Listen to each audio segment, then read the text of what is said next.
తెలుసా? ఎక్కడెక్కడ రామనామం జరుగుతుందో, ఎక్కడెక్కడ రామనామం ప్రస్తావనకు వస్తుందో, ఎక్కడెక్కడ రామ కథ చెప్పబడుతుందో అక్కడ ఉంటారు.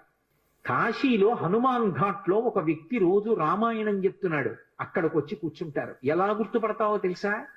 అందరికన్నా ముందు సభలోకి వస్తారు. అందరికన్నా ఆఖరణ కళ్ళ నీళ్ల పెట్టుకుని ఒక్కడు తలదించుకుని నడిచి వెళ్ళిపోతూ ఉంటాడు. నువ్వు గుర్తుపట్టి వెంట వెళ్ళు అన్నారు. అప్పుడు ఆ రూపంలో వెళ్ళారు. అన్ని వేళలా అలా వెళ్ళరు, ఏ రూపంలోనైనా వెడతారని. కాబట్టి తులసీదాస్ గారు హనుమాన్ ఘాట్కి వెళ్ళి కూర్చున్నారు. అందరికన్నా ముందు ఒక వ్యక్తి వచ్చాడు రామాయణం వినడానికి. అందరూ వెళ్ళిపోయిన తర్వాత తల ఉంచుకుని కన్నులమ్మట నీరు కారుతుండగా వెడుతున్నాడు. తులసీదాస్ గారు ఆయన వెంటబడ్డారు. ఆ వ్యక్తి కనిపెట్టాడు, ఎవరో నన్ను వెంబడిస్తున్నారని. ఆయన హనుమ, ఆ ముందు వెడుతున్నవారు. వెనక్కి తిరిగి గద్దించారు, ఎందుకు నా వెంట వస్తున్నావు? ఆగక్కడ.